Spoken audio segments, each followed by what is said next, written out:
Bawa kwartawat, abay hawa. Awat-awat, awat-awat.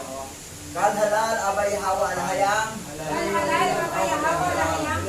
Basa, masyayak yawasyay. Asyam masyayak yawasyay. Basa, braw kakadas. Asyam rawakadas. Wam Yasharala, Elda, Oper, Marlica, Philippines. Wam Rasharala, Elda, Oper, Maharlika, Philippines. Tawada, abay hawa. Wada, abayawat. Yaman. Yaman. Ayan. Bago tayo magsimula dito, babatiin natin ang ating mga kapwa na nalalabi ng mga Hebrew Israelite dito sa bansang Pilipinas. Karamihan dito ay talagang tribe ng Manasi, kasi sa prophecy ay ang Manasi tribe ay dito sa silangan napunta, which is Philippines ay silangan sa dulo ng mundo o silanganan.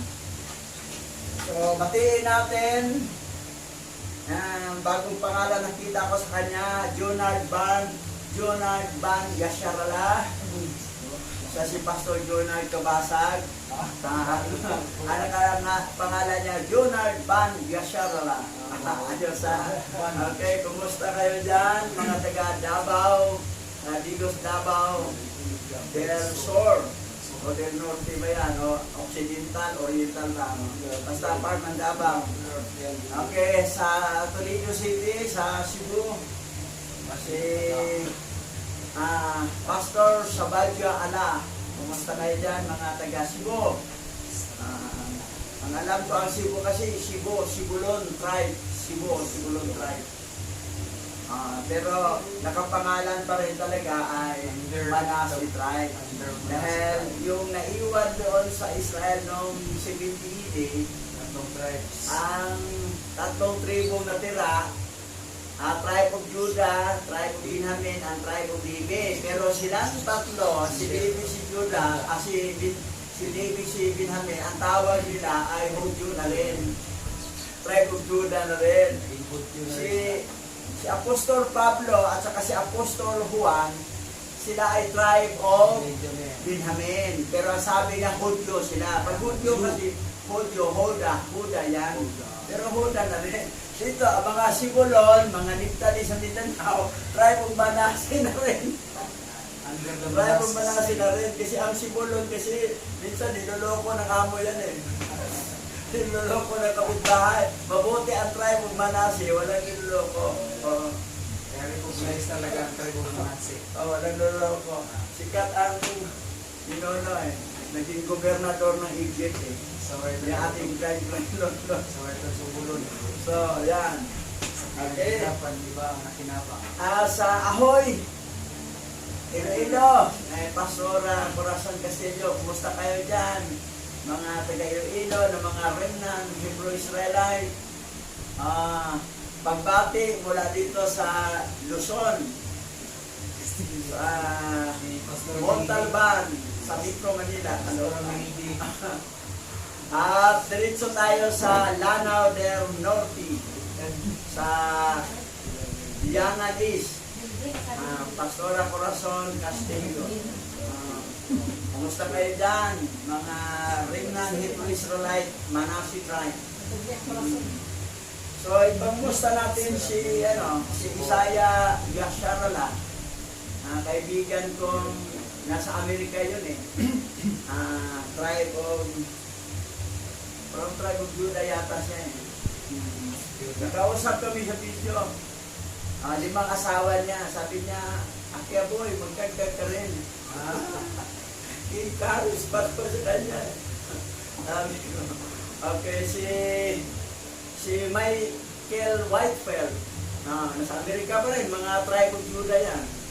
Kumusta kayo? How are you? Asawa niya dati, Pilipinan. Matay na, balo na yun. Hindi pa nag-asawa. Pero ang isang kaibigan natin, one of our best friend na tribe of Judah pa rin, and remnant Hebrew Israelite, nasa USA, si Jeremiah Israel. How are you, Jeremiah Israel? Kal halal, Aba Yahawa, Bahasa Masaya Kihawashay, Barak Ata. So, how are you? Dito naman, kaibigan natin tahimik lang na nag-solo live, si Pastor Emmanuel Romali.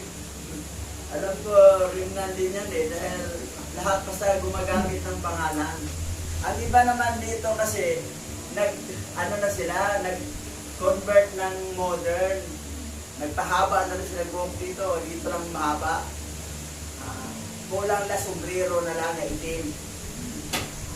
Tapos, yung yaman, yung aman, amin, dinagdagan ay, modern yan eh. Tapos gumamit. Alam mo na modern Israel Piki yan eh, mga Edomite yan. Anak yan ni Amalek eh. Si Amalek, anak ni Esau, si Amalek, mga Amalek, ano yun, mga Amalek, Amalekita yan eh. Na nagkunwaring mga Diyo. Kasi noong 70 yung captain, nakasama kasi ang mga Edomite sa mga Jew eh.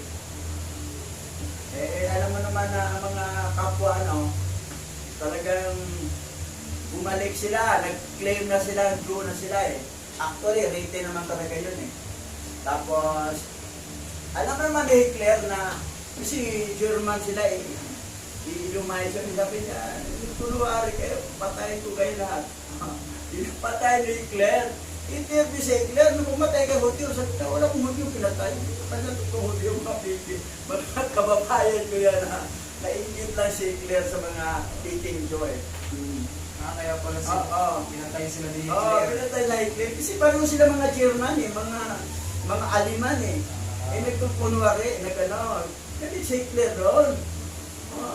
Kasi kung interview siya na, Claire, pumapatay ka ng mga Jew, sabi niya, kahit isa wala akong pinatay ng mga Jew. Yung pinapatay mo, hindi na lang totoo yan.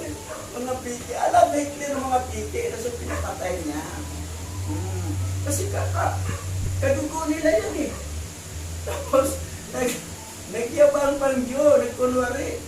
Alam mo naman sa history na si Claire, anak ng Rizal yan, pati masitay. Anak, kapatid sila, mag-iba lang nanay.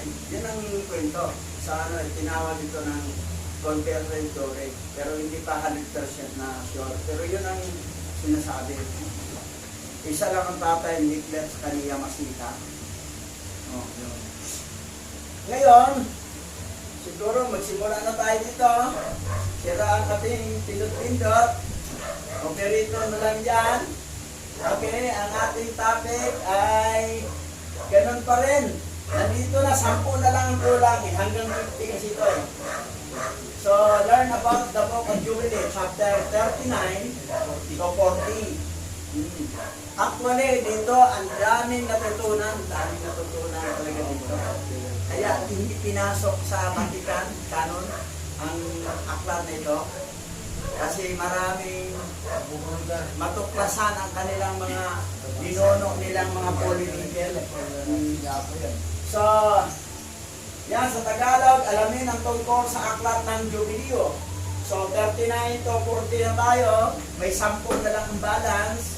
Ay sa sunod, tatlong chapter 41, 42, 43. Kasi maiksi lang mga chapter, tatlo ang matalakay natin sa Likaba. Okay, moving forward. Bakit wala ako? Ayan. Maabot natin ang alas 2 sa hapon dito. Okay, basa. Jubileo chapter 39 verse 1 to 18. At si Jacob ay tumira sa lupain ng kaniyang ama, sa lupain ng Kanaan. Ito ang mga lahi ni Jacob. At si Jose ay 17 taong gulang nang siyang dalhin nila sa lupain ng Ehipto at binili siya ni Potiphar na pating ni Paraon na punong tagapagluto. At kaniyang inilagay si Jose sa kaniyang sambayan. At ang pagpapala ni Yahweh ay dumating sa bahay ng Ehipsyo dahil kay Jose. At pinagpala siya ni Yahweh sa lahat ng kaniyang ginawa. Si Jose bininta ng kanyang mga kapatid kasi nainggit kasi sila kay Jose. Bininta, 17 years old si Jose, bininta sa mga Ismailita na dinala sa Egypt. Pagdating sa Egypt, bininta naman ng mga Ismailita kay Potiphar. na bating ni Paraon na punong tagapagluto. May mga tagapagluto, pero siya yung pinakamataas. Siya ang leader, siya ang tagakuman na ito, lutuin nyo ito. Hindi, no? Ito, Daramiag Bitchin, ito, Magic Sarap, yan. Siya nagkukuman. Bating. Kasi nung araw talaga, ang kaharian, hindi sila kukuha doon ng mga lalaki pag hindi kapunin, tanggalan ng bayag para kampante sila ang hari na wala, hindi masipingan yung reyna. Dahil pag ang mga bating ng mga nakalagay doon, mga gwapo pa sa hari, tapos ma-in love yung reyna, pero pag bating, wala na, kasi wala nang bayag tinanggalan ng bayag yan eh. Ngayon, si Jose, nilagay, si Jose ay kanyang nasasambayanan doon sa pamilya ni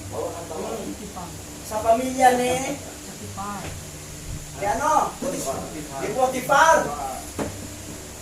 Sa bahay, Gipsyo.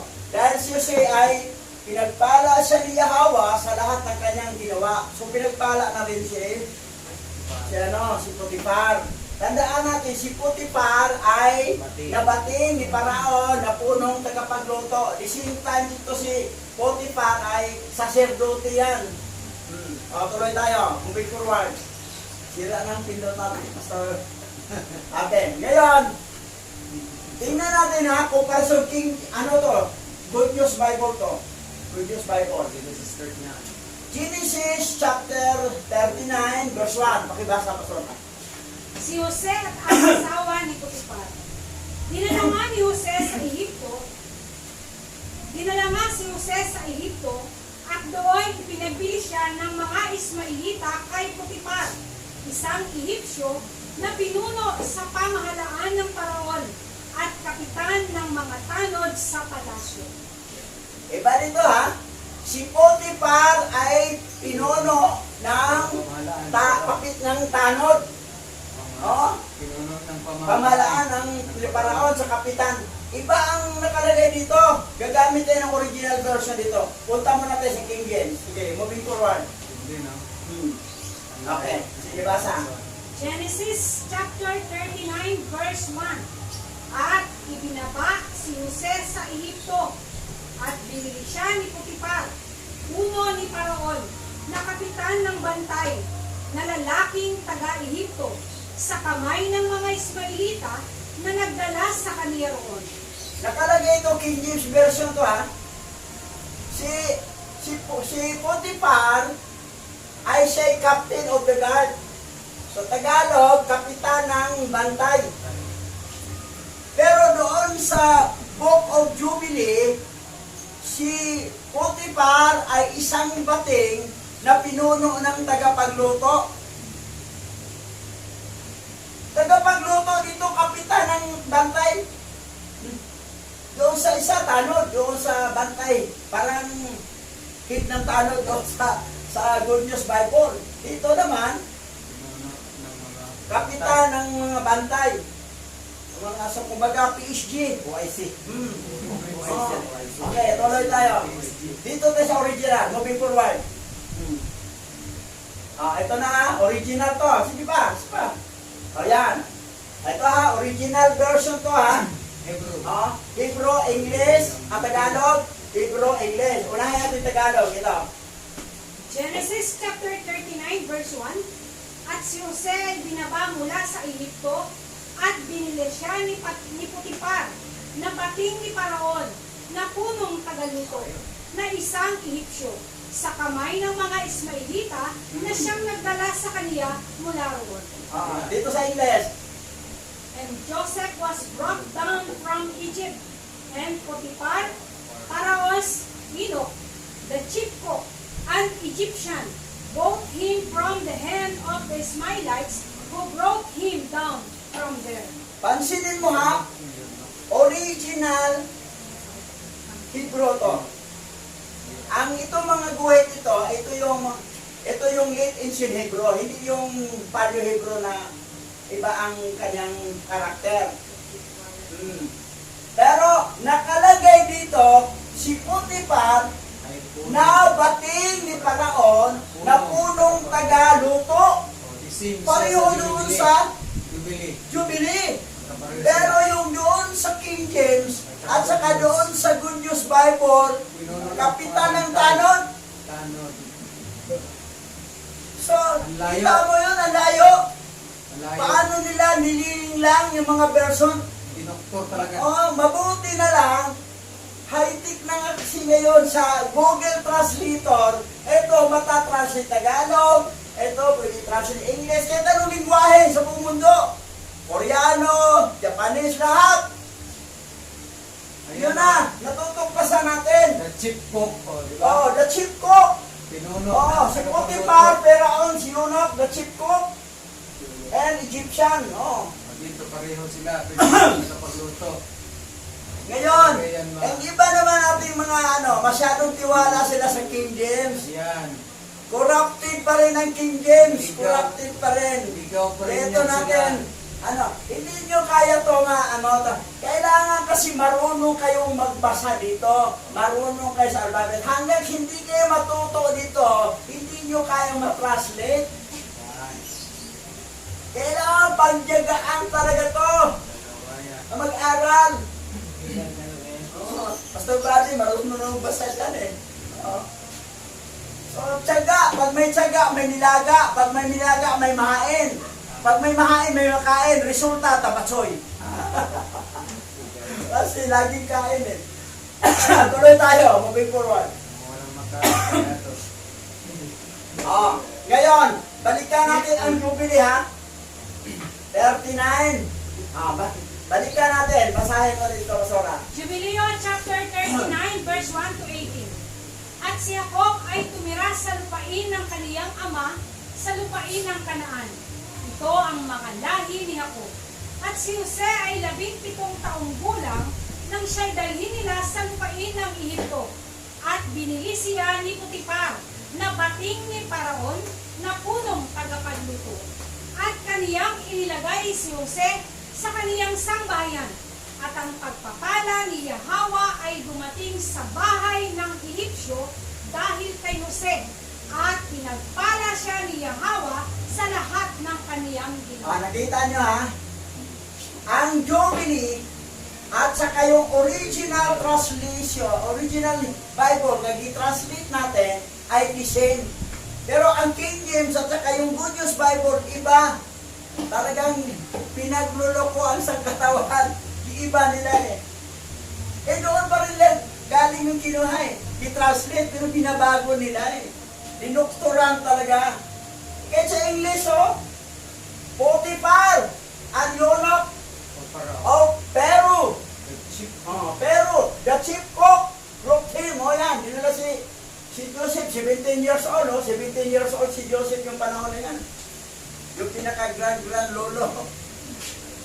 Okay, next. Ngayon, alamin natin ang Yonok. Yun o. Yonok, yung bating. Bati.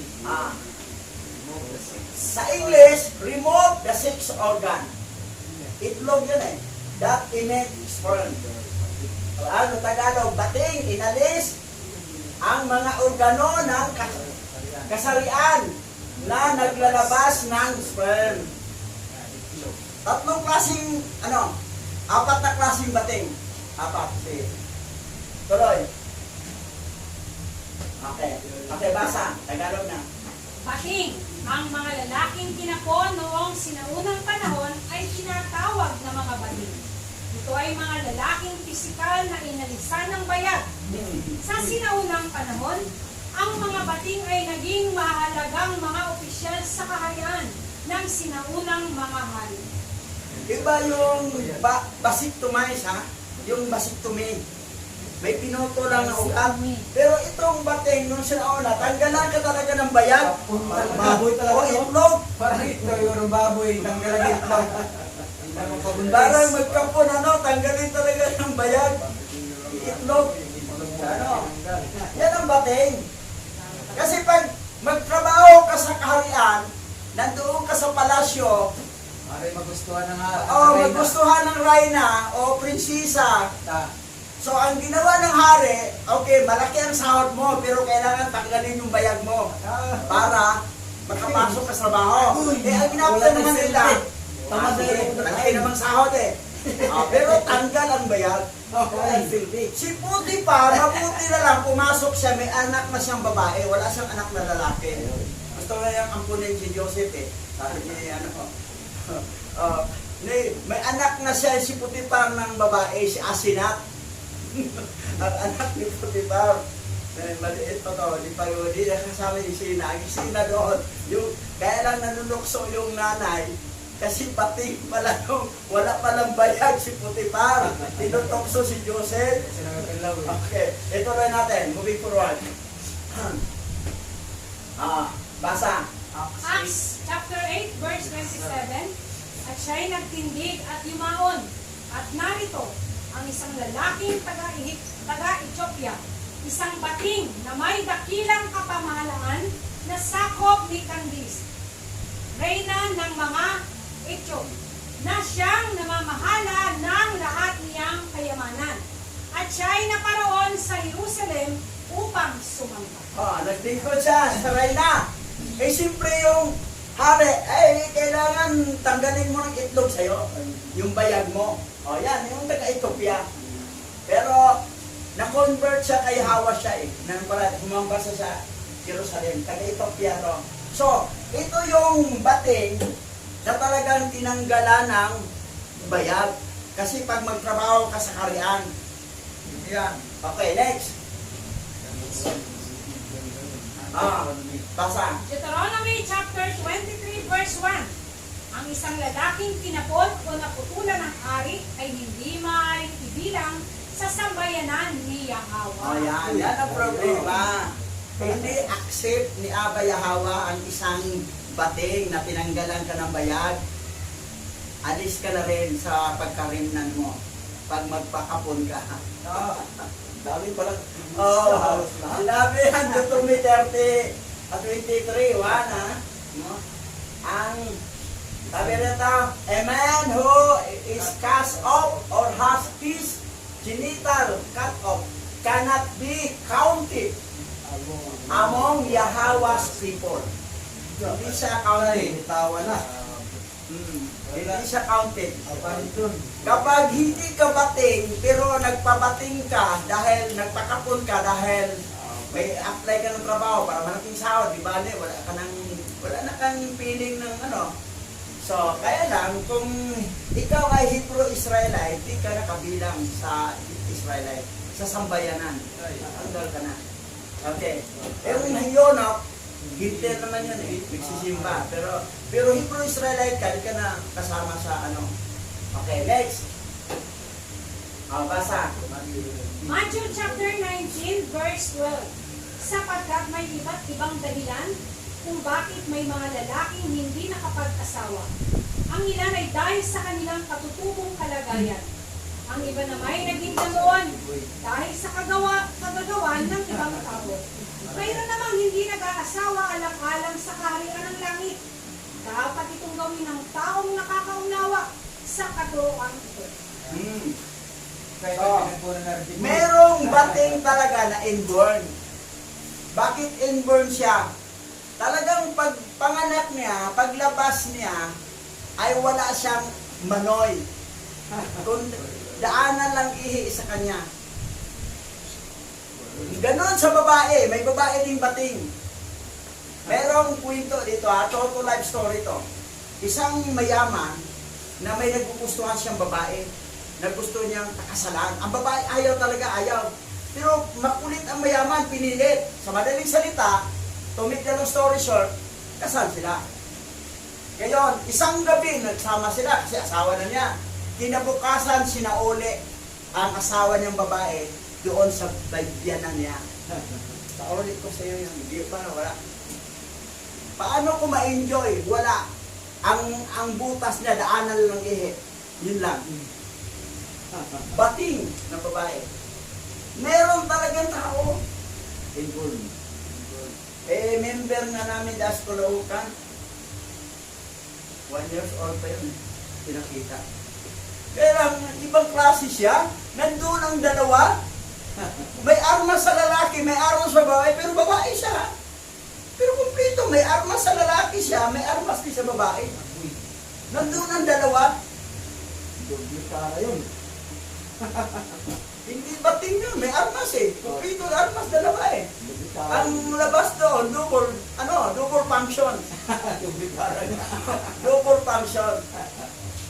Ngayon, mayroon talagang bating talaga na real. Kasi wala siyang armas. Silipin nga natin sa article. Ayan mo. Baka walang armas, daanan na nag-ihi siguro.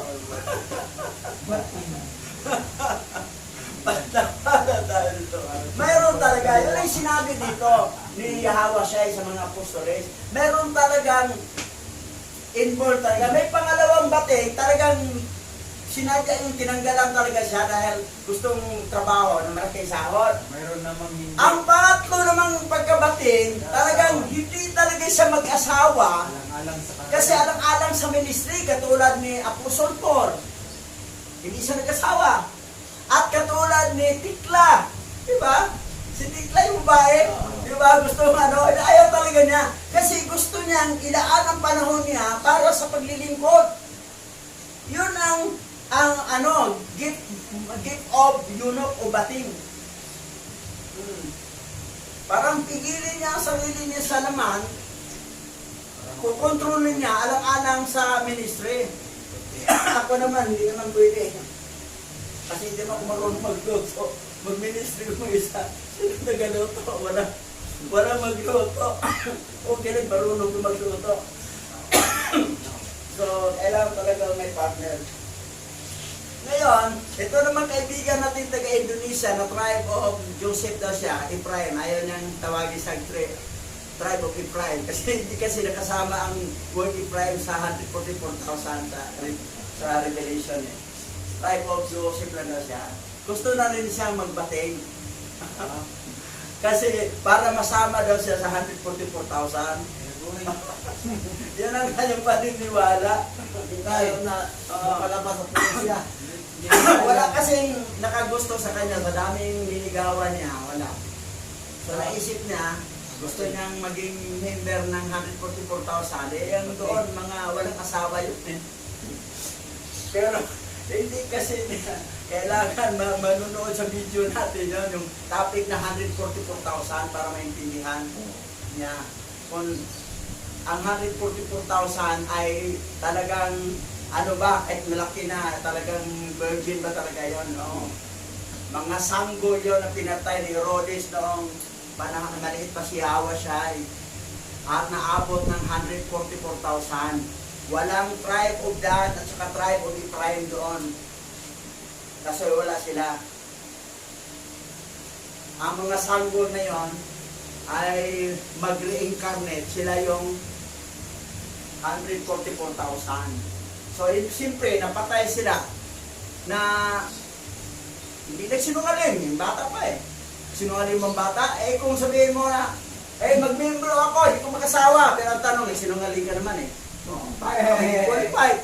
Basta ka nga sa hindi mag-asawa, pero pag sinungaling, ang sanggol kasi wala eh. Pag reincarnate niya doon, wala nang problema yun. Mag-asawa siya, wala nang problema. Kasi ang binibilang doon yung first carnation, hindi yung second carnation. Kasi, si Elias naman, sino ba si Elias? Ang nag-reincarnate siya. Kanino? Si John the Baptist. One Bautista. Yan. Okay, moving forward. Yan, diba? Basa. At ipinagkatiwala ng Egyptyo ang lahat sa kamay ni Jose. Sapagkat kanyang nakita na ang alahayam ay sumasa kanya. At pinagpala siya ni Yahweh sa lahat ng kanyang ginawa. At ang anyo ni Jose ay magandang lalaki. At may pagtingin sa kanya ang asawa ng kanyang agawan kay Jose. At siya'y minahan niya. At ipinamanhig sa kanya na sumiping sa kanya. Actually, ang tribe of Manasseh talaga, medyo may tsura talaga. Kahit tribe of Ephraim, kasi lahi ni Joseph. Ang gandang lalaki si Joseph. Kulado pa. Siyempre, ang nanay niya si Raquel, maganda si Raquel eh. Oo. Yan ang gustuhan mo. Oo. Yan ang gustuhan eh. Gustuhan niya Eh, ano eh, ni Chico, eh, maganda ang nanay eh. Moving forward. May pinagunahan. Ngunit hindi niya pinatulan ang asawa ng kanyang adawan. At naalaala ni Jose ang Yahawa at ang mga salita na madalas basahin ni Jacob na kanyang ama.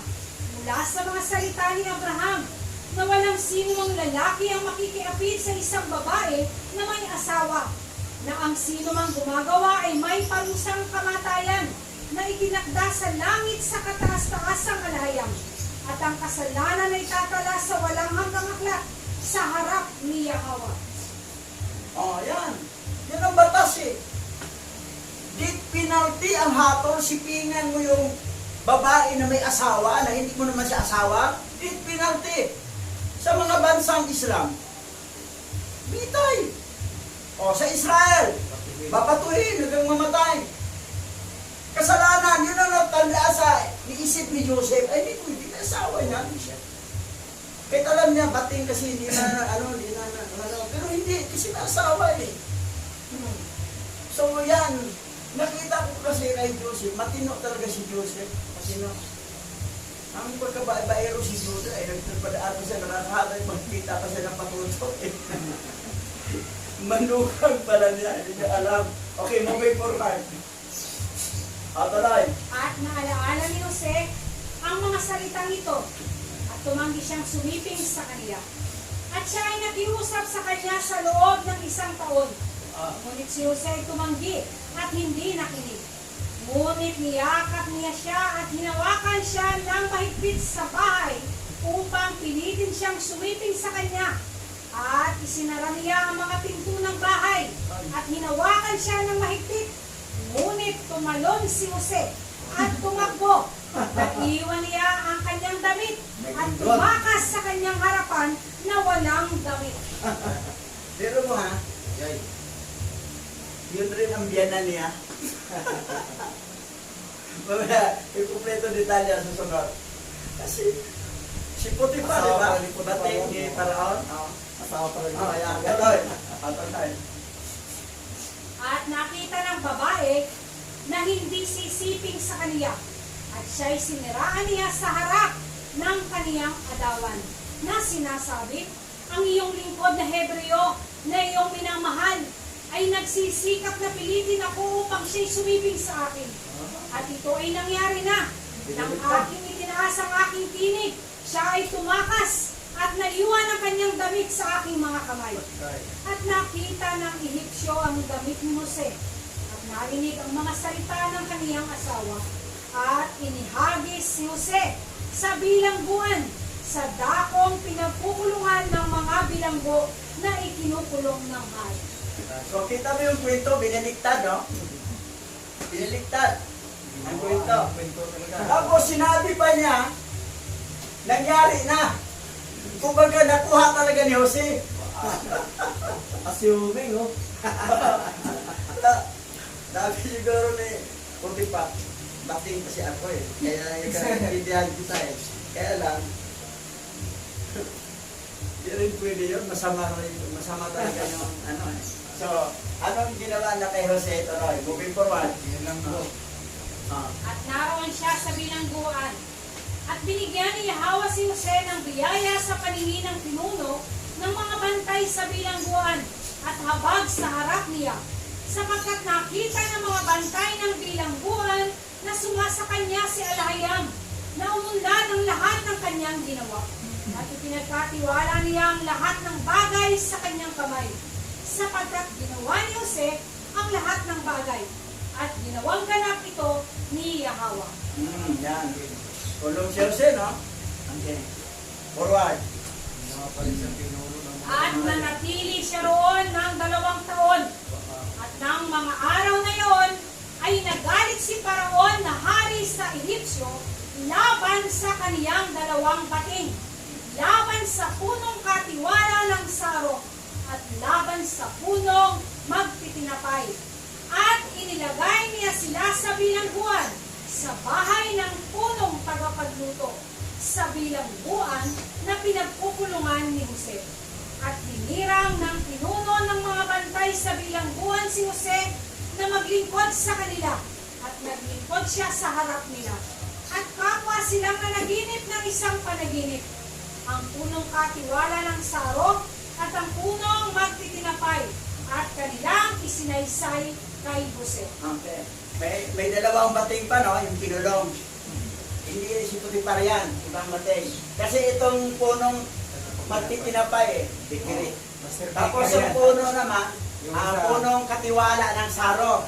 Yung dala ng alak, inumin. So, pero lahat puro bating yan. Puro kinapog, puro tinanggalan ng bayang yan. Kulong ang dalawang bating, si Potifar iwan.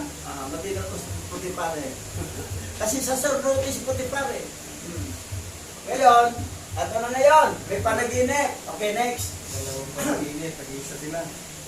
At kung paano ipinaliwanag niya sa kanila ay gayon ang nangyari sa kanila. At ipinalig ni Paraon ang punong katiwala ng saro sa kaniyang katungkulan.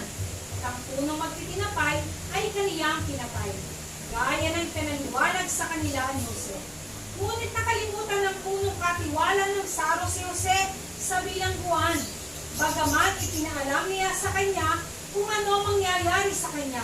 At hindi niya naalalang ipaalam kay Paraon kung paano sinabi sa kanya ni Jose, sapagkat nakalimutan niya. Nakalimutan si Jose na ipakilala si Jose sa itong nakalimutan itong lalaking bating na pinuno ng saro. Kasi yun ang binalik sa tungkulin. Yung isa naman, dit pinarte. Siguro baka nakitaan to ng hipo ng 30. Bating kayo na pala na kulong dalawa. Buti napatawa ng isa. Okay. Tuloy. Ang tipan ni Jose, Kabanata 1. Talata 18. At ang punong tagapagluto na ito na kapitan ng Paraon ay ipinagkatiwala sa akin ang kaniyang bahay. At ako ay nakipagbunyagi laban sa isang walang hiyang babae na hinimok ako na makipagtalik sa kanya. Ngunit niligtas ako ng alahayat ng Israel na aking ama mula sa nagniningas na buwan. Ako'y nihagis sa bilangguan. Ako'y binubog. Ako'y tinutuyak. Ngunit pinagkalooban ako ni Yahweh na makahanap ng awa sa paningin ng tagapag-ingat ng bilangguan. Punong tagapagluto, no? Na ito, na kapitan ng Paraon. Pero yung kapitan naman doon, tanod, saka sa King James, saka Pero yung kapitan doon, puno, ito, tagapagluto. Talaga si Potifar. Ngayon, doon siya sa bahay, Walang hiyang bubo. eto naman, walang hiyang asawa ni Potifar, tinutukso siya. Isang walang hiyang babae. Ay nihimok ako na makipagtalik sa kanya. Paano kasi bating kanyang asawa Yan ang disadvantage. Hanap ang sahod niya, pero bating ng asawa mo. Siyempre, ang asawa mo, naghanap yun. So, nabuntungan si Joseph. Mabuti na si Joseph. Kung si Ruben yan, o si Judah, yan. Mabuti lang. Hindi si Ruben, hindi si Judah. Maging palos. Okay, next. Tuloy. Maging palos bago Verse 21 to 23. Sapagkat hindi pinababayaan ni Yahweh ang may takot sa kanya, ngunit sa kadiliman o sa mga talikala o sa mga kapigatian o sa mga pangangailangan. Sapagkat si Alaya may hindi nahihiya na gaya ng tao, igaya ng anak ng tao na siya'y natatakot, igaya ng ipinanganak sa lupa ay mahina o natatakot. Ngunit sa lahat ng mga bagay na iyon, siya ay nagbibigay ng proteksyon at sa iba't ibang paraan. Siya ay umaliw. Bagamat sa kaunting panahon, siya ay umalis upang subukin ang hilig ng kaluluwa. So, matibay talaga si Joseph kahit Tibay talaga siya. Yan ang kahanga-hanga sa Grand Lolo. Grand Lolo natin. Tuloy, next. Sa 10 tukso ay ipinakita niya sa akin na sinang-ayunan. At sa lahat ng iyon ay tiniis ko sapagkat ang pagtitiis ay isang makapangyarihang alindog. At ang pagtitiis ay nagbibigay ng maraming mabubuting bagay. Gaano kadalas ako binantaan ng babaeng Ehipsyo na papatayin ako? Gaano kadalas niya akong inakit? At pagkatapos ay tinawag niya ako at binantaan ako. At nang ayaw kong sumama sa kanya, sinabi niya sa akin, Next. ikaw ay magiging adawan at ang lahat ng nasa aking bahay ay sayo. Kung ibibigay mo ang iyong sarili sa akin, at ikaw ay magiging gaya ng aming adawan. Ngunit naalaala ko ang mga salita ng aking ama. At pumasok ako sa aking silid. Ako ay umiyak at nanalangin sa Yahweh. At ako'y nag-ayuno sa 7 taon na iyon. At ako'y nagpakita sa mga Ehipsyo na isang namumuhay ng may kagandahang loob. Sapagkat silang nag-aayuno dahil kay Alahayam ay tumatanggap ng kagandahan ng mukha. So, malaking bagay ang pag-ayuno eh. Saka yung prayer na. Prayer ng fasting. Yan ang maganda kay Joseph eh. Tuloy. Moving forward. At kung ang aking adawan ay malayo sa bahay, hindi ako uminom ng alak. Ni sa loob ng 3 araw ay kinuha ko ang aking pagkain. Ngunit ibinigay ko ito sa mga dukha at may sakit. At hinanap ko ang aking adawan ng maaga. At iniyakan ko ang babaeng Ehipsyo ng Memphis. Sapagkat walang humpay na inaakit niya ako. Sapagkat sa gabi rin ay pumunta siya sa akin sa ilalim ng pagpupunwari ng pagdalaw sa akin. At dahil wala siyang anak na lalaki, ay nagkunwaring itinuturing niya akong anak. So, ang anak kasi niya, babae, siya sinak. Wala siya daw siyang anak na lalaki. Tuturong niya isang anak. Naging anak niya kasi naging, ano niya eh. Naging, saan na maging manugang niya eh. Yan ang nangyari. Kaya lang, ang tindi yung pagtitiis talaga. Pagtitiis ni Joseph. Yan ang nagustuhan ko niya kaya ni ating grand lolo eh. Tuloy. At sa loob ng ilang panahon ay niyakap niya ako bilang isang anak. At hindi ko alam ito. Ngunit nang maglaon, hinahangad niya akong dalhin ako sa pakikiapit. At nang aking namalayan ito ay nalungkot ako hanggang sa kamatayan. At nang siya ay makaalis, ako'y nakapag-isip-isip at tinangisan ko siya ng maraming araw sapagkat nakilala ko ang kanyang panunukso at ang kanyang pangdaraya. At aking ipinahayag sa kaniya ang mga salita ng kataas-taasan kung siya ay tumalikod sa kaniyang masamang kita.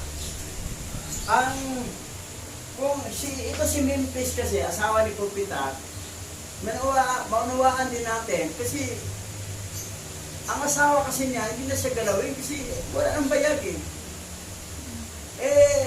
Nandiyan si Joseph, Hebrew. Okay to. Ang maganda lang, matibay si Joseph. Kung nagkataon si Ruben yan, o si Judah. Basag o pula.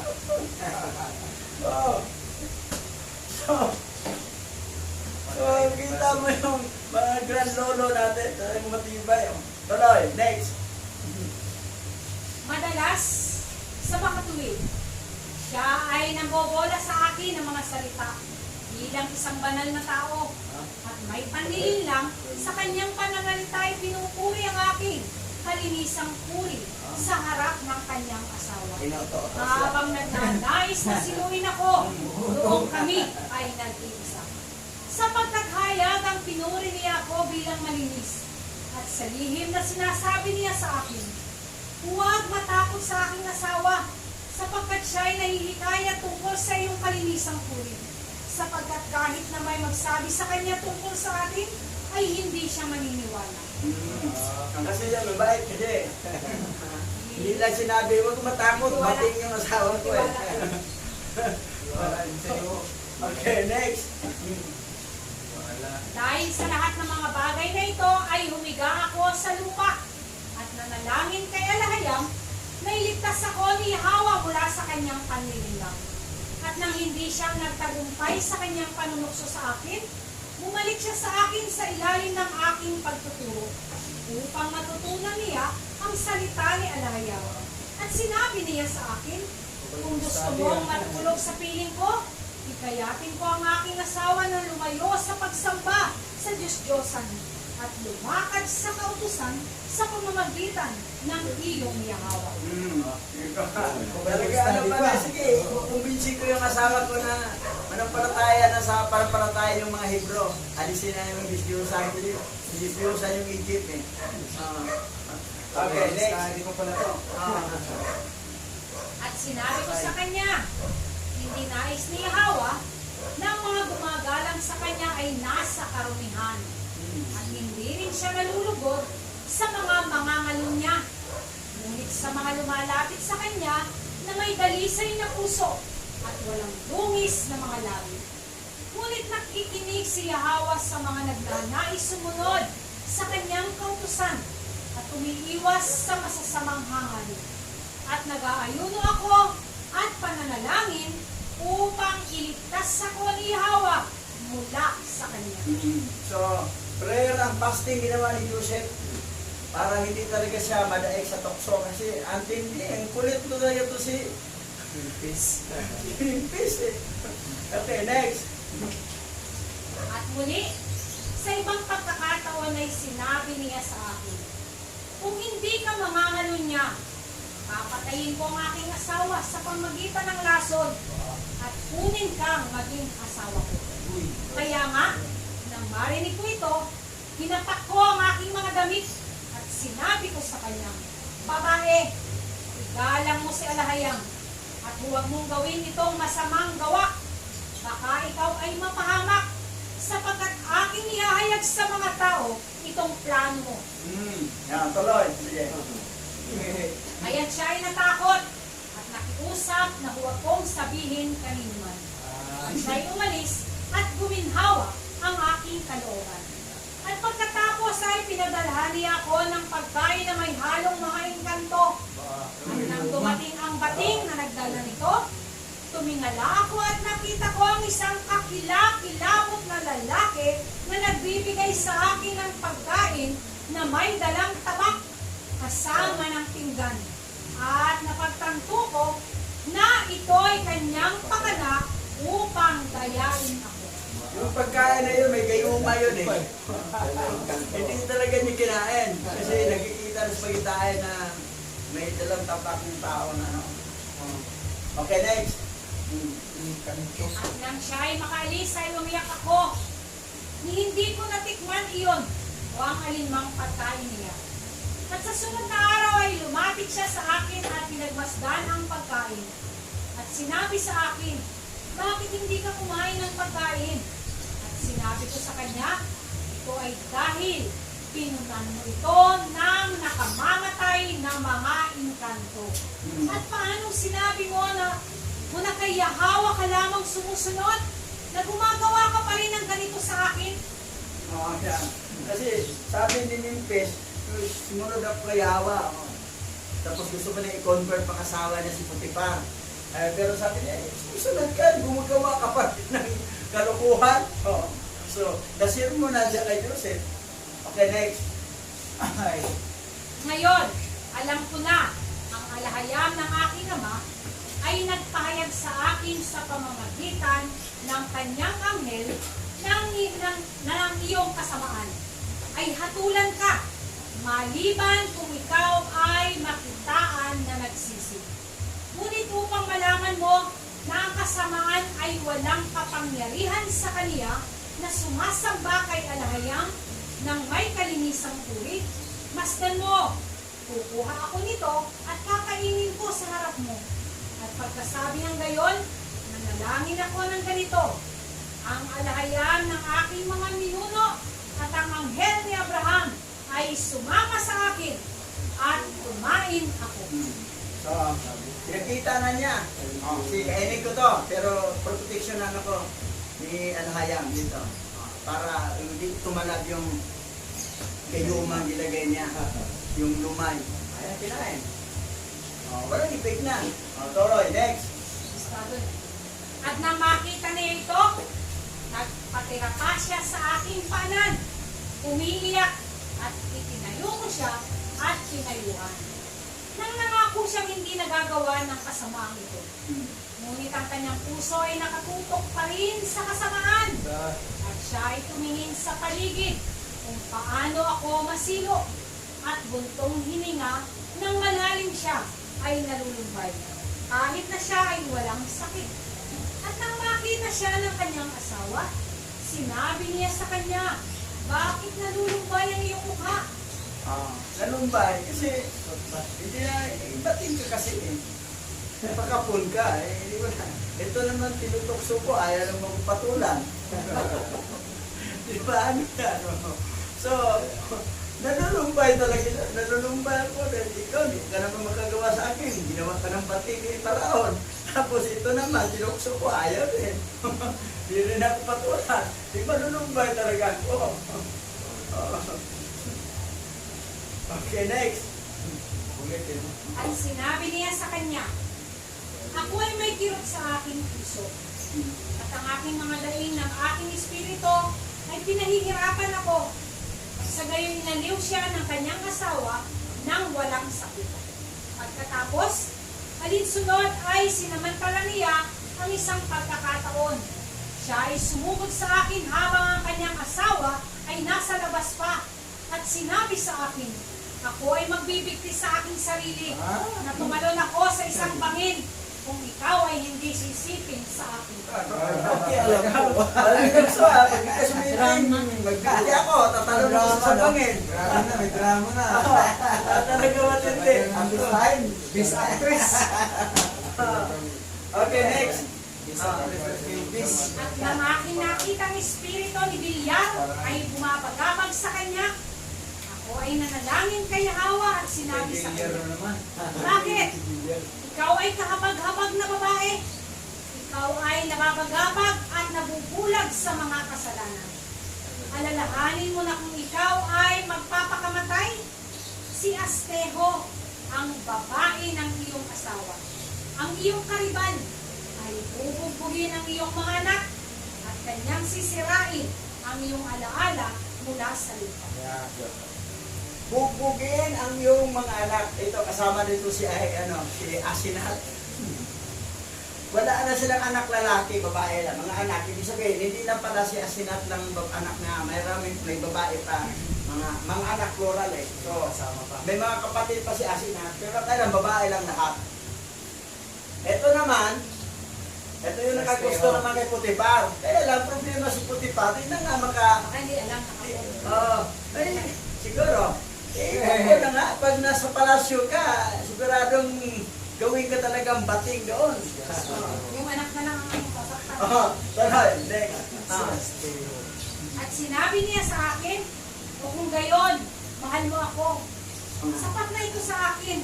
Sikapin mo lamang ang aking buhay at ang aking mga anak. At inaasahan kong masisiyahan din ako sa aking pagnanasa. Ngunit hindi niya alam na dahil sa aking nagawa na asawa niya, ay nagsalita ako ng ganon at hindi dahil sa kanya. Sapagkat kung ang isang tao ay bumagsak sa harap ng pagsinta ng isang masamang pagnanasa, ay naging alipin ito. Maging tulad ng babaeng ito, na anuman ang mabuting bagay na marinig niya patungkol sa kautusan ni Yahweh na iyon ay kunyari, tinatanggap niya para matakpan ang layunin ng kanyang masamang pagnanasa. Yun ang disadvantage sa mga lalaki ay bating. Yun ang nga yung mayaman, sinauli talaga niya yung asawa Tauli na sa magulang. Wala naman, kaadaanan lang ihingan doon. So, yun. Yung lalaki, hindi nag-asawa, pipilitin yun, isasawa din niya. Baka daanan na nangihi. Nangihi nung pala to. Silipin niya natin siya, no?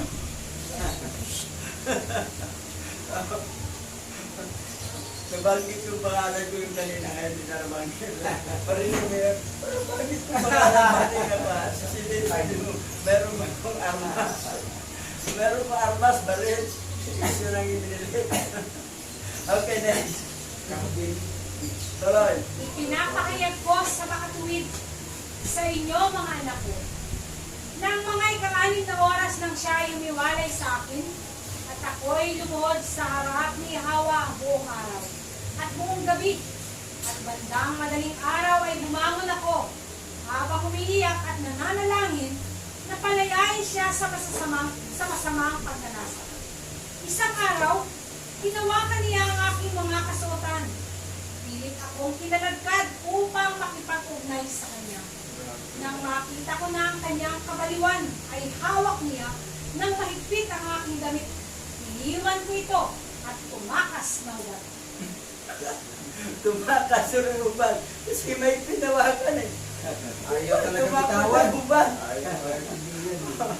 Grabe oh. Oh, the next. Hindi na siguro At kaganya niya. nang nahawakan niya ng mahigpit ang kasuotan ko, ay nagsinungaling siya na sumisigaw na hinalay ko raw siya. At nang dumating ang kanyang asawa, ay inihagis niya ako sa bilangguan ng kanilang bahay. At kinabukasan ay hinampas niya ako at ipinasok sa bilangguan ni Paraon. Nang noong ako ay nakagapos sa kulungan at ang babaeng Ehipsyo ay pinahirapan ng kalungkutan. At siya ay dumating at narinig niya kung paano ako nagpasalamat sa Yahweh at tumawid ng mga papuri sa loob ng kulungan. At sa masayang tinig ay nagalak ako at niluluwalhati ko ang aking alayang na ako ay nailigtas mula sa mahalay na pagnanasa ng babaeng Ehipsyo. Oh, narinig ni Limpis. Si Joseph na sa loob ng kulungan, umawi siya, papuri. So, nanalangin, no? Salamat, nakawala na po yung babae yung igat. Eh, paano kasi, hindi naman ginagalaw na sa bating kasi itong asawa niya nagpabating. Kaya lang sa sawag doon sa palasyo. Kasawa pa siya. Okay, next. At madalas siyang pumunta sa akin na nagsasabing, kung pumayag akong tuparin ang kanyang hangarin, ay palalayain ako mula sa kulungan. At kahit sa pag-iisip ay hindi ako umiling sa kanya. Sapagkat si Alayam ay nagmamahal sa kalinisang puri ng tao, na kahit sa silid ng hari ay pinagsama ang karangyaan. At kung ang isang tao ay namumuhay sa kalinisang puri at nagnanais din ng kaluwalhatian at nalalaman ng kataas-taasan na ito ay nararapat para sa kanya, ipinagkakaloob din niya ito sa akin. Naalaala ko yung senior pastor ko dati, si Pastor Sammy Morel. Sabi niya, pinasok na siya sa bahay sa kwarto niya upang makipagsilipis ka niya. Eh, sabi ni Pastor Sammy, mali. Eh, di naman siya kasi sinurado ang pintuan, di siya ano, ginawa ni Pastor Sammy, binuksan bintana, tumalo na lang sa bintana para makaalis siya. Makaalis siya sa babaeng manghalay sa kanya. Pero mo, tumalon. Sabi niya, oo, para kasi Joseph, Pastor. Tumalon pa. Mabuti lang, mababa yung bintana. Pag mataas yun, balik ka pagdating sa baba. Okay, next. Yan lang yung first floor lang. Gaano kadalas? Bagaman siya ay may sakit. Siya ay bumaba at binisita ako sa bilangguan nang hindi ko namamalaya ng mga oras. At nakinig siya sa aking tinig habang ako ay nananalangin. At nang marinig ko ang kanyang mga iyak ay natahimik ako. Sapagkat noong ako ay nasa kanyang bahay pa, ay hinubad niya ang kanyang mga damit. At nakita ko ang kanyang mga suso at mga binti upang makitin ako na sumiping sa kanya. Sapagkat siya napakaganda at napakaganda ng palamuti upang ako'y linangin. At binantayan ako ni Yahweh mula sa kanyang mga gawa. Napakaganda, di ba? Kita? Eh kasi yung naging asahan Joseph, anak nito, ni Memphis, maganda eh. Kasi maganda rin si Memphis eh. At formal na mag-asawa niya eh. So, pero kung yung barat, nakita lahat ng ano, pero antibay. Pero si Joseph, si Ruben, nakita lang naligo si Bila. Hindi ka na yung barat, nakasilip. Di na makatulog. Hindi na makatulog. Yung lahat talaga. Joseph tumakbo na. Antindi yung granola ng pastor. Yan ang nangyari. Okay, next. Jubileo chapter 40 verse 1 to 13. At ng mga araw na iyon, si Paraon ay nanaginip ng dalawang panaginip sa isang gabi tungkol sa tagutom na mangyayari sa buong lupain.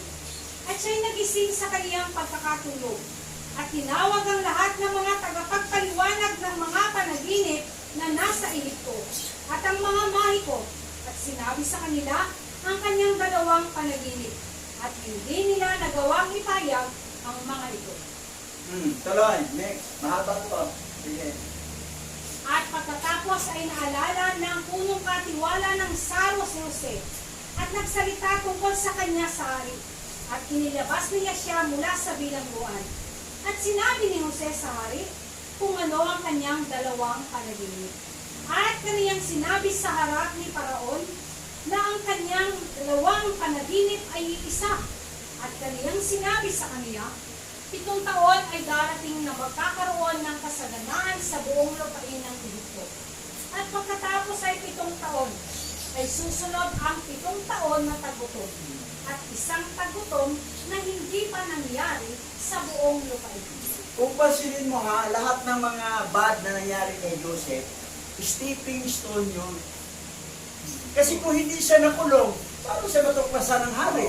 At paano niya ma-interpret yung panaginip? Sa paraan. Ano paraan yun eh? Talagang, minsan may dumating sa buhay natin na, bakit ganito? Bakit ano? May purpose siya, wala na, may sasunod doon, ang gandang pangyayari na. Pero dumaan ka talaga ng butas ng karayom na ano. Bakit gano'n? May purpose eh. Bakit ka na ganito? Bakit ka nagkasakit? Baka may purpose yun eh. Lahat ng mga bad na nangyari sa buhay natin, bad, upside down, turning to goodness from badness. Tuloy natin. At ngayon, magtalaga si Paraon ng mga tagapangasiwa sa buong lupain ng Ehipto.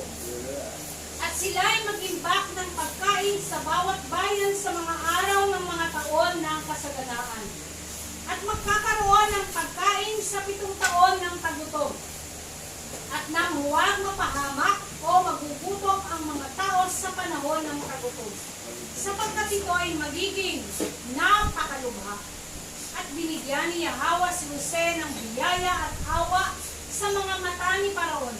At sinabi ni Paraon sa kaniyang mga lingkod, hindi tayo makakatagpo ng gayong matalino at maingat na taong gaya ng taong ito. Sapagkat ang espiritu ni Alayam ay sumasa kanya. Next, again. Alright. At itinalaga niya siyang pangalawa sa buong kaharian niya. At binigyan siya ng kapamahalaan sa buong Ehipto. At pinasakay siya sa ikalawang karo ni Paraon. At binihisan niya siya ng mga kasuotang lino. At nilagyan niya ng kwintas na ginto ang kanyang bibig.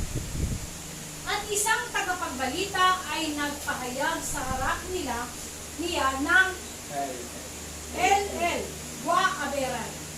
At naglagay ng singsing sa kanyang kamay at ginawa siyang pinuno sa buong sambayan niya at dinakila siya at sinabi ni Paraon, sa trono lamang ako magiging dakila kaysa sa iyo. Pangalawa siya ni Paraon eh. Pero tingnan mo yung wa Aber. Ano ito kasi yung alahayam nila sa Israel, sa Egypt. Yung naging Elohim, El Shaddai, o yan, mga, tingnan natin ha, next. Kaya papita ko ano, yan, El, yes. Ayan si El. Canaanites, God, El. Noong 1,300 BC. Si El, ayan si El. Next. Basahin natin, ang meaning ng El. Ano ang ibig sabihin ng El sa Egypt? Si El, ang Diyos araw ng mga Syriano, mga Ehipsyo, at mga Simay, ay ipinahayag ni Pleti na walang iba kundi si Set o Set, at si El ang sinaunang Saturn, ang Israel. Si Siba ay isang Ethiopian na Diyos, kapareho ng Chaldean na si Baal din. Gaya siya rin ay Saturn. Ano ba si El? Sun God. Other word, Baal. Tignan mo. Tapos, El Shaddai, El Shaddai, Pero Adonai. Si Satanas, Sun God eh. Karumal-dumal. Tapos, sabi niya, in the beginning, He created the heaven. Ito yung El. Satanic pa rin. Dapat alahayang ala. Pero yun lang. Walang kalam-alam ng tao. Yung si El. Sabi ni Pete, Sun God yan eh. walang iba kundi si Seth. Oo. Si Seth din si El. Ito, okay na Sinaunang Saturn. Maloko na siya tuloy. At si Jose ay nag-iikot sa buong lupain ng Egypto, kasama ang lahat ng mga prinsipe ni Paraon, at ang lahat ng kaniyang mga lingkod, at ang lahat na nagsisigawa ng gawain ng hari ay umibig sa kaniya.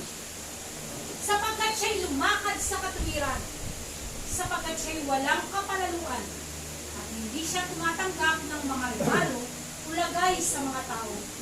Ngunit siya'y lumatol ng may katuwiran ng lahat ng tao sa lupain. Tingnan mo, hindi corrupt si Joseph. Hindi siya nasipsip na regalo, pabura na niya.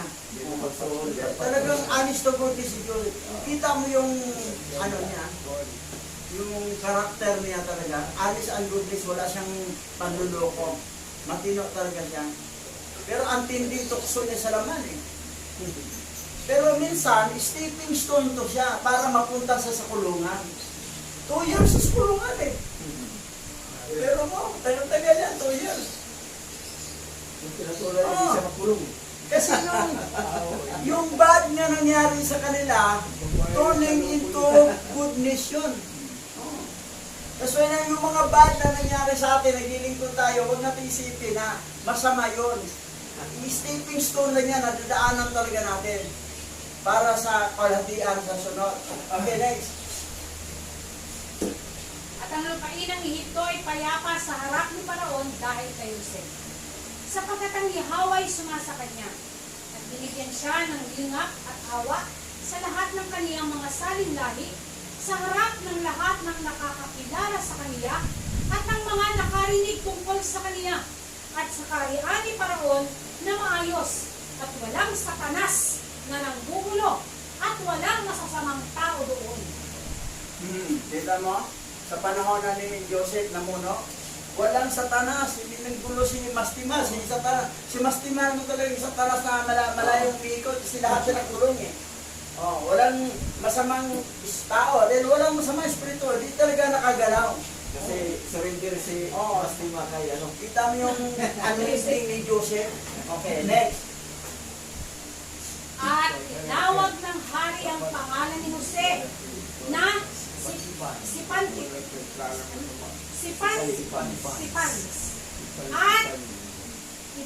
At binigyan ng asawa si Jose na anak ni Potifar, na anak ng saserdote sa Heliopolis, na punong tagapagbuko.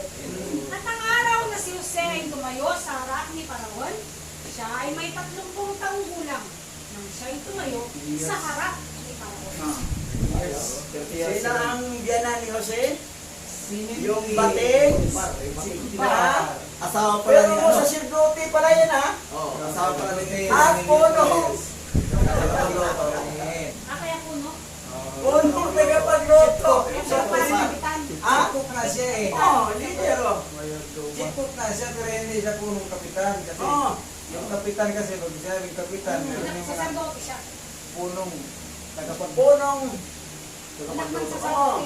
magtakin mo si Potiphar. Punong tagapagluto. Hindi talaga inalista Oo. po ng tagapagluto. Nakasaserdote siya sa Heliopolis. Heliopolis. Binigyan asawa si Joseph. Ito, biyanan niya, pakulong sa kanya. At yung biyanan niya babae, nga nanukso sa kanya. Okay, next. Si Manipis. Sa English. English ya? English. Check po. Ayan, ano lang, election. Nasingit yung music ko na ano. Ngayon, yung dito, nabasa na ha, di ba? Potiphar, dating, napunong tagapagluto. Nilagay si Joseph dito, nabasa ko kanina. So malinaw, na ang biyanan ni Joseph, yung rin bumili sa kanya, sa mga Ismailita. At yung biyanan niya babae, yung nanukso, kasi bating ko siya eh. Oo. Lumaki na yung anak. Oo. Nagdalaga na yung Oh, anak. bating. Dalaga na yung anak mo si Asinat. Asinat. Ayun na yung asawa. Eh, gobernador siya, sikat na. Okay, next. Okay. At sa taong iyon ay namatay si Isaac. At nangyari, na gaya ng sinabi ni Jose, sa pagpapaliwanag ng kaniyang dalawang panaginip. Ayon sa kaniyang sinabi, nagkaroon ng 7 taon ng kasaganaan sa buong lupain ng Ehipto. At ang lupain ng Ehipto ay sagana, at ang isang sukat ay nagbubunga ng 18 sukat. At si Jose ay nangalap ng pagkain sa bawat lungsod hanggang sa mapuno ng trigo at hindi na nila mabilang ang sukat dahil sa dami nito. O, pero mo yung isang sukat, oh, magbunga ng Apat. Ding. 18 sukat. Grabing sagana talaga. Kasi sa sunod namang 7 taon, doon na rin is matindi. Kaya talaga, mag-ipon. Okay, next. 18 katumbas ng isa. Sa Genesis tayo ha. Comparison natin to. Basa. Genesis chapter 41 verse 1 to 57. Pagkaraan ng 2 taon, ang Paraon naman ang nanaginip. Napanaginipan niyang siya'y nakatayo sa pangpang ng ilog-ilog. Walang ano-ano'y may 7 magaganda at matatabang baka umahon sa ilog at nanginain ng damo. Umahon din mula sa ilog na iyon ang 7 pangit at payat na baka. Lumapit ang mga ito at kinain ng 7 matatabang baka at nagising ang Paraon. Next. Yeah. Nakatulog siyang muli at nanaginip na naman. May 7 uhay na tumubo sa isang puno ng trigo. Malalaki at matataba ang mga butil nito. Pagkatapos, may sumibol na 7 uhay. Ang mga ito ay payat at tuyot ang mga butil dahil sa hampas ng hangin silangan. Kinain ng mga payat ang matatabang uhay at muling nagising ang Paraon. Noon niya na lamang siya'y pala'y nananaginip. Okay, tuloy. Pagsapit ng umaga, nakagapag siya. Kaya't ipinatawag niyang lahat ang mga salamangtero at mga matatalinong tao sa buong Ehipto. Isinalaysay niya ang kanyang mga panaginip, ngunit isa may walang makapagpaliwanag ng kahugan ng mga ito. Lumapit sa Paraon ng tagapangasiwa ng mga inumin at sinabi sa kanya, ako po'y may malaking pagkukulang na nagawa. Next. Nang magalit po kayo sa amin ng punong panadero at ipinabilanggo ninyo kami sa tahanan ng kapitan ng mga tanod, kami po ay parehong nananaginip. Isa pong binatang Hebreo na alipin ng kapitan ng mga tanod ang kasama namin doon. Siya po nagpaliwanag. Alipigtano na kasi Genesis to ha. Pero hindi yun. Si Puti pa rin tinutukoy. Tuloy. Siya po ang nagpaliwanag ng aming panaginip. Sinabi po niyang ako'y mababalik sa tungkulin at ang punong panadero ay bibitayin. Nangyari po lahat ang kanyang sinabi. Sige, tuloy. Ipinatawag agad ng Paraon si Jose. Nang may labas na sa bilang buwan, Siya'y nag-ahit, nagbihis at kaagad humarap sa hari. Sinabi ng Paraon sa kanya, ako'y nanaginip, ngunit walang makapagsabi sa akin ng kahulugan niyon. Nabalitaan kung mahusay kang magpaliwanag ng mga panaginip. Hindi po ako ang makapagpapaliwanag, kamahalan, sabi ni Jose. Ang alahayang po ang siyang nagbibigay ng katugunan sa inyong katanungan. Recognize niya eh. Oo. Hindi niya inakina, marunong ko, magaling ko. Hindi. Talagang Humble down. hindi. Ang alahaya mo. Very humble down Makita siya. mo yung humbleness ni Joseph. Hindi niya sinabi na, oo, tama ka. Ako talagang inaangkin ang glory to me, glory to me. Oh, kita mo, hindi siya mayabang eh. Oh. By next. Oh. Sinabi ng Paraon, ako raw ay nakatayo sa pangpang ng ilog-ilog. May 7 magaganda at matatabang bakang umahon sa ilog at nanginain. Walang ano-ano'y 7 mga payat na baka. Nakapangit na sa nakita ko sa buong Ehipto, ang umahon din sa ilog. Kinain ng mga payat ang matatabang baka. Ngunit parang walang anumang nangyari. Matapos kainin ang matataba, iyon pa rin ang ayos ng mga payat. Napakapangit pa rin. Ako'y nag-isip. Okay, next. Genesis to ha? Genesis to. Hindi ako nakatulog at nanaginip na naman.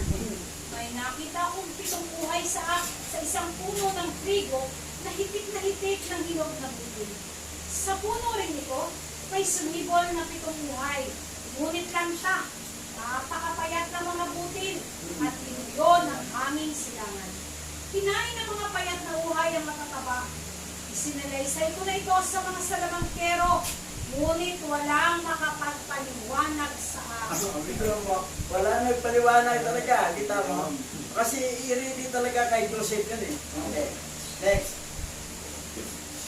Iisa ko ang kahulugan ng 2 ninyong panaginip. Sabi ni Jose, ipinapaalam sa inyo ng alahayam kung ano ang kanyang gagawin. Ang 7 matatabang baka po ay 7 taon. Iyon din po ang kahulugan ng 7 buhay na matataba ang buti. Ang sinasabi ninyong 7 payat na baka at ang 7 buhay na payat, ang mga butil ay 7 taon ng tagutom. Gaya ng sinabi ko sa inyo, iyon po ang gagawin ng alahayam. So, pansinin mo ha, yung panaginip. Kahit noon pa naman nandoon pa si Joseph sa kanyang mga kapatid, na ayun ang dahilan pinipilitan siya eh. Kaya sabi niya na nagginip siya ngayon. Yung mga bituin, lumuhod sa kanyang bituin. Sabi niya, ibig sabihin lumuhod kami sa'yo? Pati yung uhay. Oo, nanggagalit. Yun na nagsimula. Tapos kita pa naman mas mahal-mahal siya ni Jacob kaysa kanila. Kasi anak siya ni Raquel eh. So, doon naingit. Pero, nangyari yun. Then, naging gubernador po, dahil si kilala, nag-bow out na lahat eh. Sa sunod sabat natin, matalaka yun. Okay, next. Magkakaroon ng 7 taong kasaganaan sa buong Ehipto. Ang kasunod naman ito'y 7 taon ng tagutom. At dahil sa kapinsalaang idudulot nito, malilimutan na sa Ehipto ang nagdaang panahon ng kasaganaan. Mangyayari ito dahil sa katakot-takot na hirap na daranasin sa panahon ng tagutom. 2 ulit po ang inyong panaginip, mahal na Paraon, upang ipaalam sa inyo na itinakda na ng alahayam ang bagay na ito at malapit na niya itong isagawa. Okay, next. Ang mabuti po ay pumili kayo ng taong matalino at may kakayahan upang siyang mamamahala sa Ehipto. Maglagay kayo sa buong bansa ng mga tagaliko ng 15 bahagi ng lahat ng aanihin sa loob ng 7 taong kasaganaan. Lahat ng inaning butil sa panahong iyon ay dapat ipunin, ikamalig sa mga lungsod at pabantayang mabuti. Bigyan ninyo ng kapangyarihan ng mga tagaliko upang maisagawa ang lahat ng ito. Next. Again. Ang may ipong pagkain ay ilalaan para sa 7 taon ng tagutom na tiyak na darating sa Ehipto. Sa gayon, hindi mamamatay sa gutom ang mga mamamayan sa buong bansa. Nagustuhan ng Paraon at ng kanyang mga kagawad ang panukala ni Jose. Sinabi nila, bakit pa tayo aanap ng iba? Samantalang nasa kanya ang espiritu ng alahayam. Next. Kaya't sinabi ng Paraon kay Jose, ang alahayang na nagpakita sa iyo ng lahat ng ito, kaya't wala nang hihigit pa sa iyo sa karunungan at pangunawa. Ikaw ang mga pamamahalain ko sa buong bansa at susundin ka ng lahat. Ang aking trono lamang ang hindi mapapasa iyo. At ngayon, inilalagay kitang gobernador ng buong Pilipino. Pansinin mo ha, Alam tignan ko mo ha. talaga. Ano lang ha, dayo lang siya doon sa ano, bininta siya ng Ismailita, kay Putipar, tapos ginawa yung mga pangyayari para makulong. Oo. Pag nandun sa kulungan, para stepping stone na mapunta sa palasyo, then siya lang makapag-translate ng panaginip eh. Walang iba, yung mga magagaling doon sa Egyptian, mga magician, mga ano, di kayang matranslate. Eh, kita nila, paghanap pa tayo, ito na. Siya na eh, at yung buhay nating gobernador. O biro mo ha, pangalawa ka ni Haring Paraon, Oo. ni King Pero, you are number 2. Mabigat ang title yan. Parang sa ano yan, Prime Minister. Okay, next. Inalis ni Paraon sa kanyang daliri ang singsing na pantatak at isinuot iyon kay Jose. Pinihisan niya ito ng damit na lino at sinabitan ng gintong kwintas sa liit.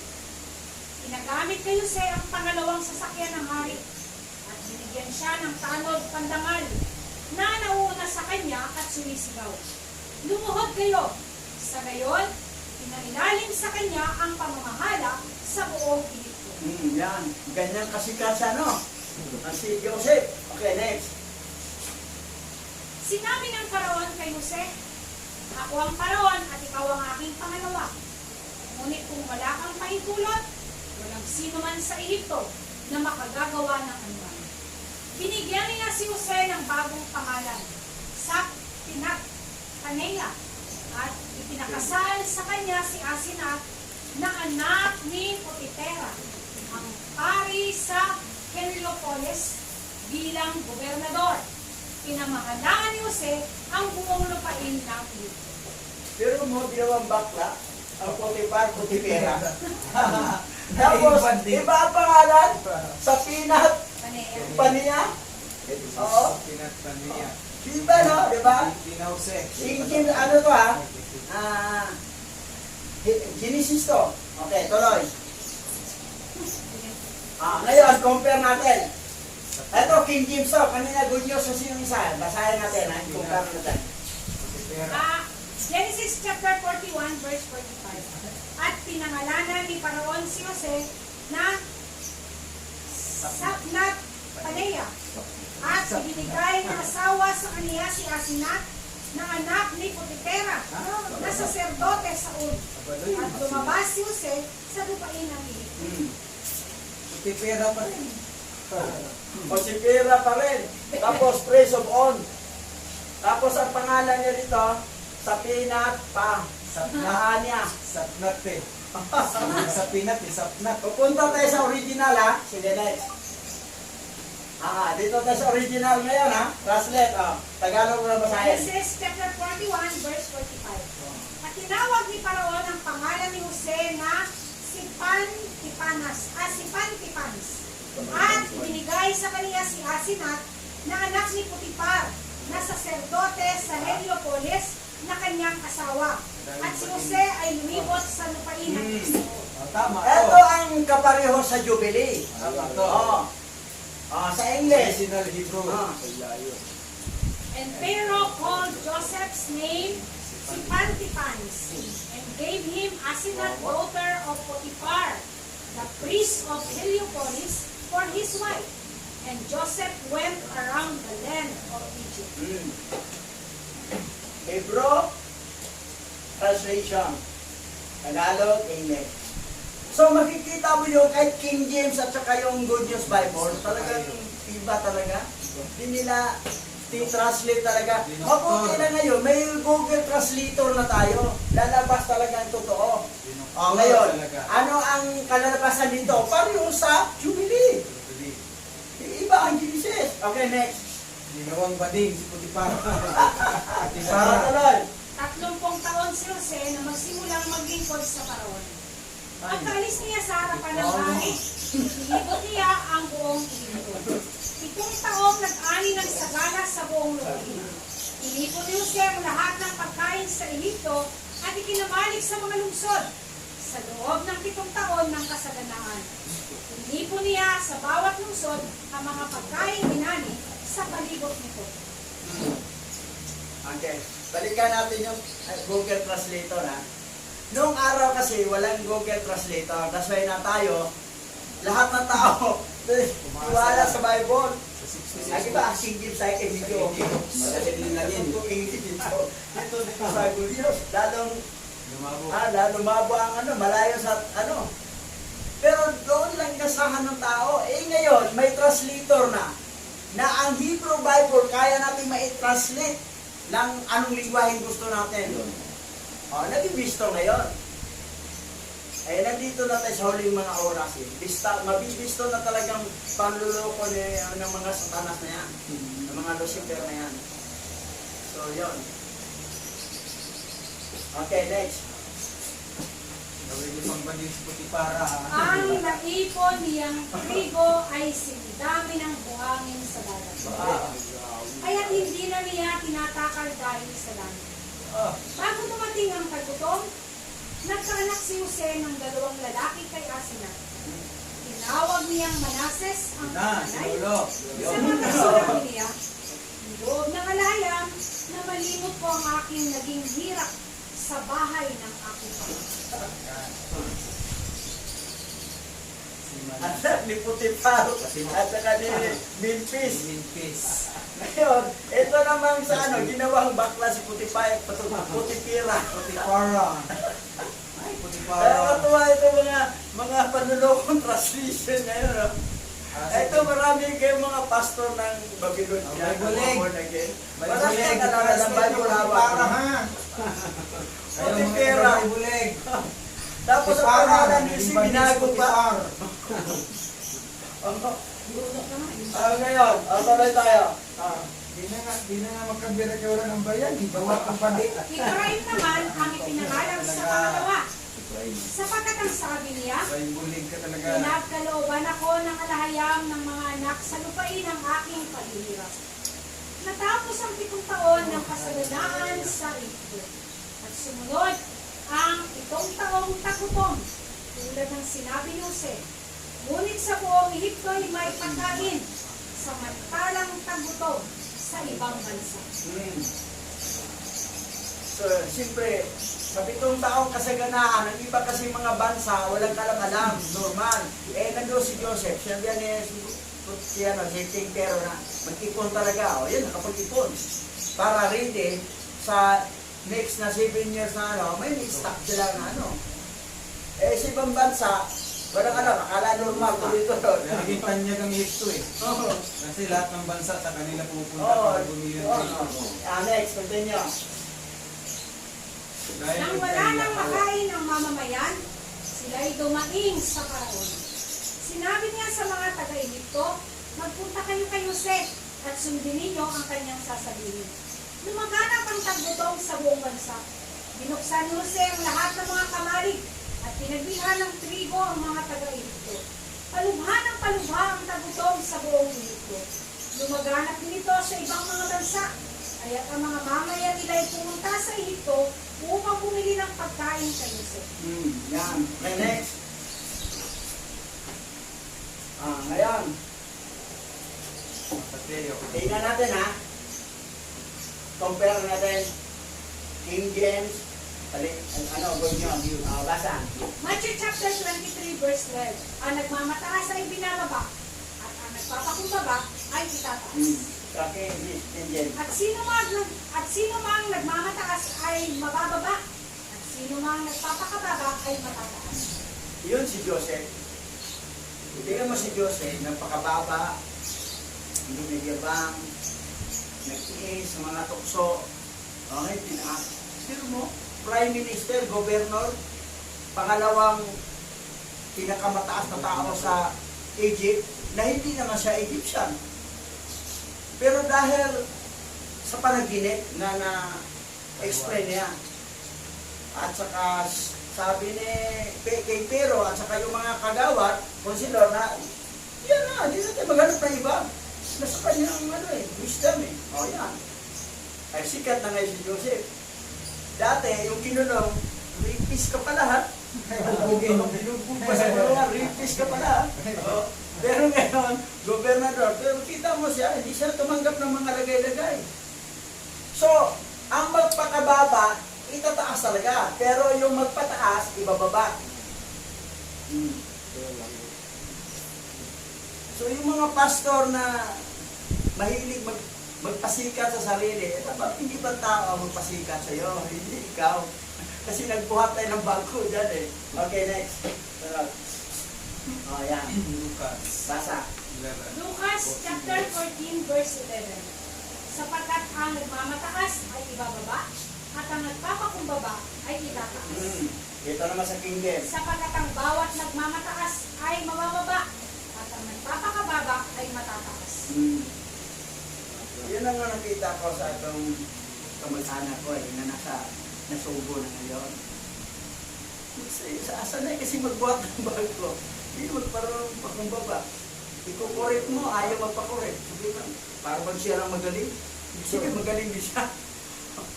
Tapos sabihin pa niya siya na una naka-discover ng pangalan. Dapat siya gumawa ng nangungupya lang siya dito eh. Di ba? So, kita mo yung yabang. Nagsakto rin siya.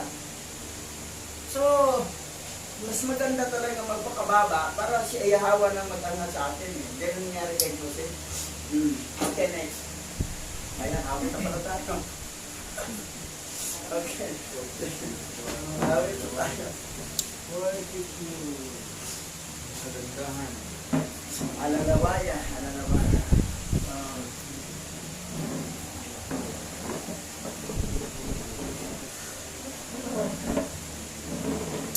So yan ang nating bagay, no? Yung makuha mong moralism doon kay Joseph. Yung tukso niya, katakot-takot. Pero kita mo, ngayon, i-worship natin ang ating nakayawa.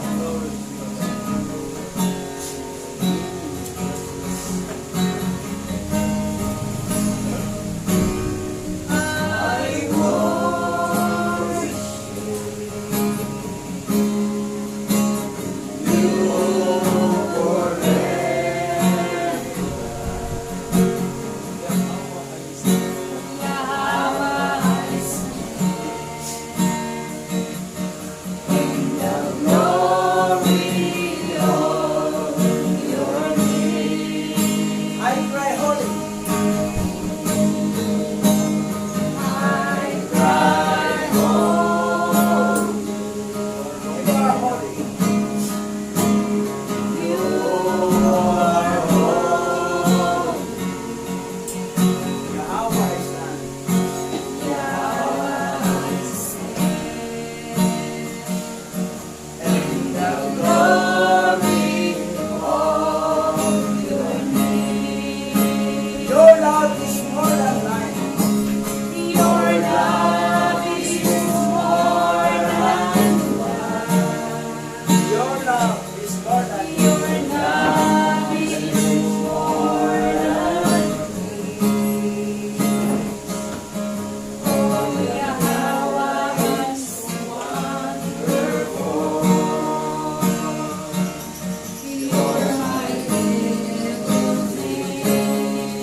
Yahweh is so wonderful. Oh, Yahweh is so wonderful. You're my everything. Your love is more than life. Your love is more than life. Your love is more than your love is more than life. Oh, Yahweh is so wonderful. Yahweh is so wonderful. You're my everything. Oh, Yahweh is so wonderful. Yahweh is so wonderful. You're my everything. For the last time, oh Yahweh is so wonderful. Yahweh is so wonderful.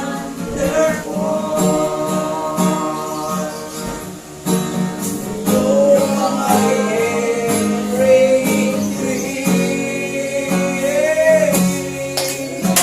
Praise you, Yahweh. You're my everything. Glory to your name.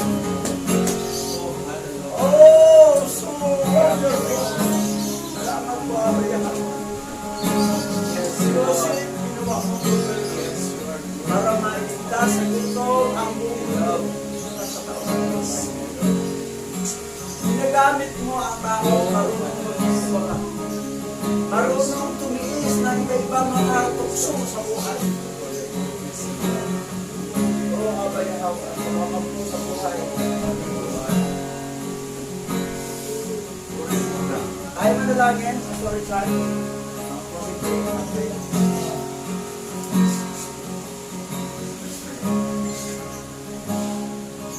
Forever is your glory. Forever is recognized your name is great. Aming Yahweh, ang tunay na lahayang na siya nagpapalihari ng buong sanglibutan. Ikaw na siya naglahat ng lahat ng iyong mga plano at walang sino mang makapigil sa iyong mga gagawin sa daigdig. O ikaw na naglatag ng lahat ng ito aming Yahweh, kami patuloy na humihingi sa iyo ng gabay sa lahat ng iyong mga layunin at plano sa buhay. Malakaran namin ito na walang anumang pag-alinlangan sa biyaya at kapangyarihan ng banal na Rabbutalis. Ang kapahayagan mula sa iyo, ang siyang tunay na totoo at walang anumang kasinungalingan. Aming Yahweh, maaaring walang sino mang taong pwedeng papantay o tutulad sa iyong lingkod na si Jose na iyong pinili upang makilala ka sa bansang kalaban mo, ang bansang Egypto, na siyang patuloy na nagpapahayag ng kanilang paniniwala sa mga Diyos-Diyosan against sa aming Yahweh. Pero tunay nga na ikaw ang naglahad ng lahat ng mga planong ito upang dakilain ka ng iyong mga kaaway, makilala ka at katakutan ng lahat ng ayaw sa iyo. Ang iyong mga alipin, ang mga bababang klase ng tao ay ginagawang mong dakila sa kanilang mga paningin upang ang pangalan mong banal aming Yahweh ay matanyag at makilala at katakutan ng lahat ng iyong kaaway. O muli sa panahon ito aming Abba Yahweh, ang banal mong pangalan ay aming itinataas at aming itinatanyag. Tunay na walang katulad ang iyong pangalan. Tunay na walang katulad ang iyong mga layunin at plano sa katauhan. Aming Yahweh, maraming salamat sa kadami-dami ng tao sa daigdig ito.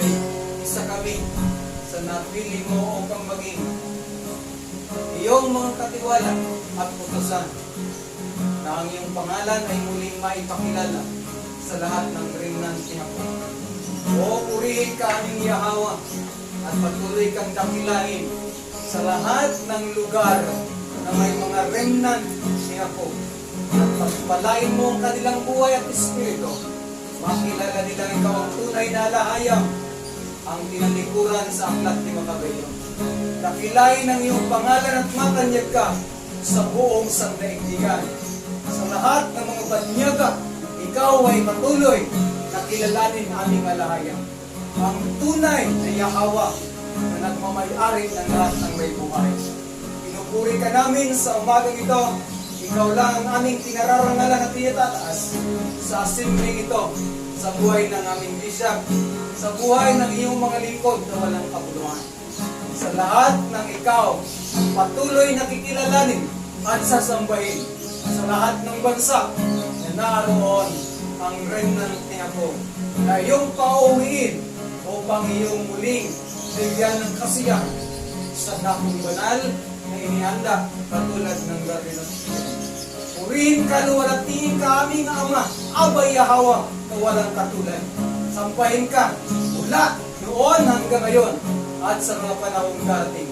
Ikaw lang ang banal at walang katulad. Ikaw lang nag-iisang dakila ang makapangyarihang alahayang sa buhay ng iyong mga anak. Tunay na nga na ikaw ang siyang patuloy na makilala ng lahat ng mga remnant ni Jacob. Sambahin ka at muli kang dakilain sa puso at isip ng mga tunay na mga lahi ng tao sa buhay ng aming Panginoong siya. Pagpalain mo kami ayon sa iyong panukala. Luwalhatiin ang iyong pangalan sa lahat ng mga nagsisigaw ng dakilang pangalan, ang tunay na makapangyarihan, si Abba Yahweh, ang aming tunay na manlilikha.